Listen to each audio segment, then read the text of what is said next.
Mercer Series 5 Raceabout 1922. 70 bhp, 298 cubic inches L-head inline 4-cylinder engine with single updraft carburetor, 4-speed manual transmission, live axle suspension with semi-elliptical leaf springs and shock absorbers, and 4-wheel mechanical drum brakes. Wheelbase, 132 inches. For 1915, Mercer, the most famous American performance name of the decade, introduced its first all-new model since its founding 5 years prior. The Series 5, as it was aptly named, would remain in production for nearly a decade and would establish itself as the foremost American speed machine of the nickel era. It was one of the fastest and most powerful automobiles on the American road, incorporating a brilliant Eric Delling designed L-head 4 with abundant power and flexibility on an advanced chassis with live axle suspension and, eventually, 4-wheel braking. The hottest of the L-head Mercers was the 2-passenger Raceabout, a gentleman's sports car with no doors, roof, or windows, which was the spiritual successor to the company's T-head Raceabouts of the teens.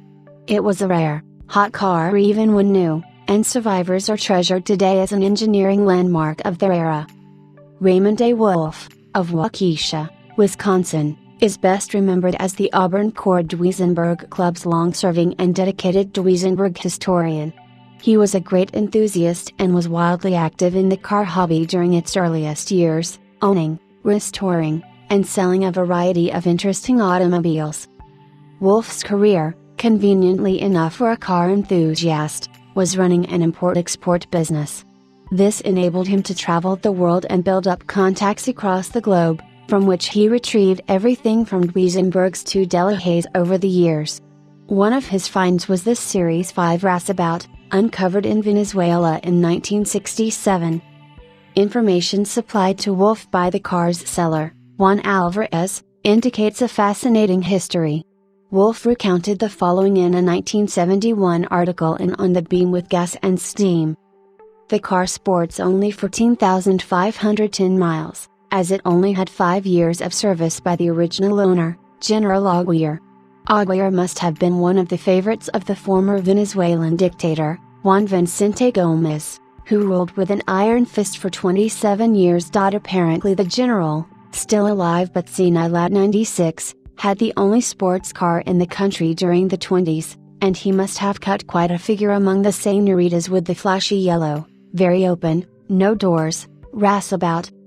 The car eventually wound up on the general's ranch and was purchased by Alvarez, who began restoring the car without completing it. It was fixed up enough that, in 1967, it participated in a race in Caracas.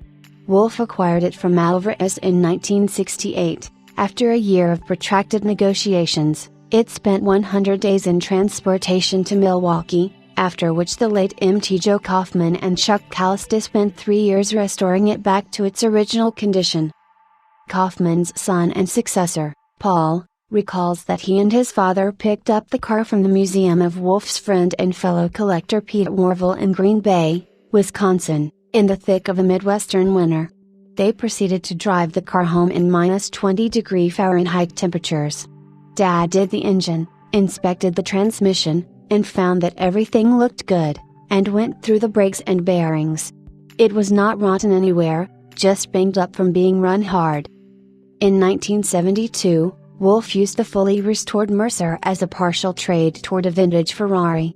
It was acquired 2 years later by Larry Dobbs, of Germantown, Ohio, who had owned the car for over 20 years before selling it to the present owner in 1997.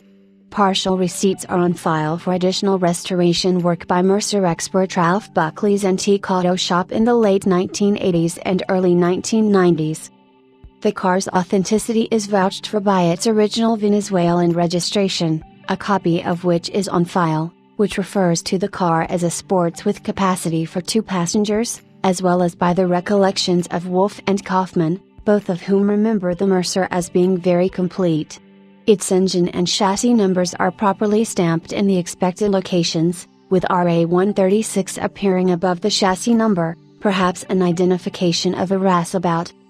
Also appearing in the file is extensive communication between Wolf and various Mercer enthusiasts and historians, including the late Ralph Buckley and Herbert Royston, as well as with former Mercer employee George Skoblik, documentation relating to more recent owners and restoration work, and photocopies of original L-head Mercer manuals and parts listings.